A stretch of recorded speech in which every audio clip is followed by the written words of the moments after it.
Assalamualaikum warahmatullahi wabarakatuh. Perkenalkan, nama saya Sinta, peserta Latsar CPNS dari Kabupaten Tasikmalaya, golongan 2 angkatan 3 kelompok 4. Pada podcast ini saya akan menjelaskan pengertian tentang wawasan kebangsaan dan pengertian bela negara. Oke, yang pertama, pengertian wawasan kebangsaan.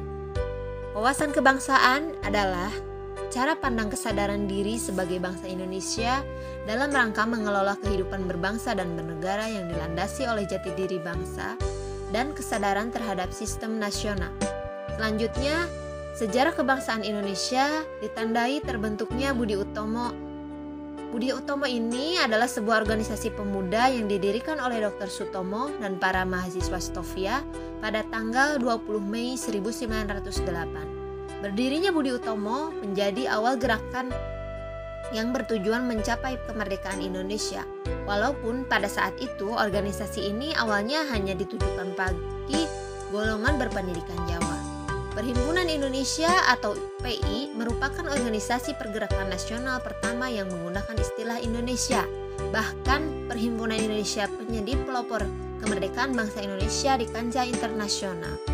Perhimpunan Indonesia diprakarsai oleh Sultan Kasayangan dan R.N. Noto Suroto pada tanggal 25 Oktober 1908 di Leiden, Belanda.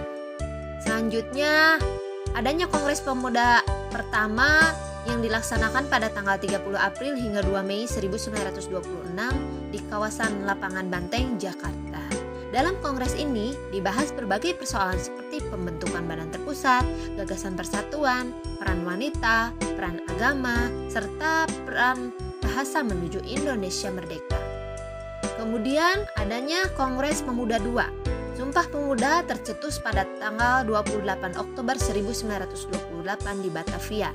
Sumpah Pemuda tercipta dari Kongres Pemuda II yang diselenggarakan 2 hari berturut-turut, yaitu tanggal 27 sampai 28 Oktober 1928. Situasi tersebut yang menjadikan setiap tanggal 28 Oktober diperingati sebagai Hari Sumpah Pemuda. Kemudian selanjutnya kita ke BPUPKI atau kepanjangannya itu Badan Penyelidik Usaha-Usaha Persiapan Kemerdekaan Indonesia. BPUPKI adalah sebuah badan yang dibentuk oleh pemerintah pendudukan Bala Tentara Jepang.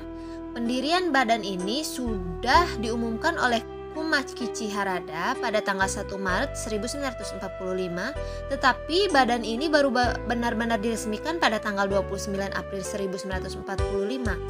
Pada tanggal 7 Agustus 1945, Jepang membubarkan BPUPKI dan kemudian membentuk PPKI, yaitu Panitia Persiapan Kemerdekaan Indonesia.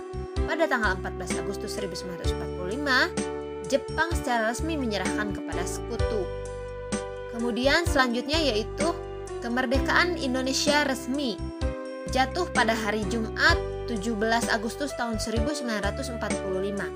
Pagi hari itu di kediaman Soekarno, Jalan Pegangsaan Timur nomor 56 telah hadir antara lain Suwirjo, Wilopo, Gafar, Prigodingdo, Tabrani, dan Trimurti. Acara dimulai pada pukul 10 waktu Indonesia Barat dengan pembacaan proklamasi oleh Soekarno dan disambung pidato singkat tanpa teks. Kemudian bendera merah putih yang dijahit oleh Ibu Fatmawati dikibarkan, disusul dengan sambutan oleh Suwirjo, wakil wali kota Jakarta saat itu, dan Muwardi, pimpinan barisan pelopor.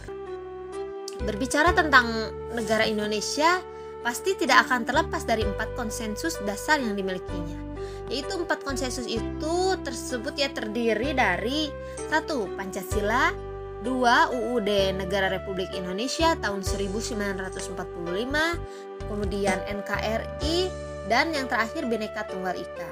4 konsep yang menjadi landasan dalam membangun bangsa dan negara Indonesia sebagai alat pemersatu identitas, kehormatan, dan kebanggaan bersama. Identitas NKRI terdiri dari bahasa nasional, yaitu bahasa persatuan, yaitu bahasa Indonesia, bendera negara, yaitu sangsaka merah putih, lagu kebangsaan, yaitu Indonesia Raya, lambang negara, yaitu Garuda Pancasila, semboyan negara, yaitu Bhinneka Tunggal Ika, dasar falsafah negara, yaitu Pancasila. Nah, sekarang kita lanjut Yang kedua yaitu tentang pengertian bela negara. Bela negara adalah tekad, sikap, perilaku, dan tindakan warga negara dijiwai oleh kecintaannya terhadap NKRI dalam menjaga kedaulatan negara, keselamatan bangsa dan negara serta keutuhan wilayah. Nah, dari situ ada nilai dasar bela negara yang terdiri dari cinta tanah air, kesadaran berbangsa dan bernegara, yakin akan Pancasila sebagai ideologi negara, rela berkorban untuk bangsa dan negara, terus memiliki kemampuan awal bela negara. Lanjut, implementasi bela negara sebagai ASN. 1. Melakukan pengabdian yang tulus untuk negara. 2. Melaksanakan tugas secara profesional. 3. Mendorong kesetaraan dalam bekerja.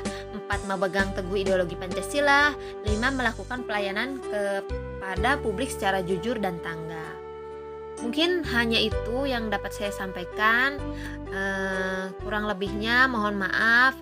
Wabillahi taufiq wal hidayah. Wassalamualaikum warahmatullahi wabarakatuh.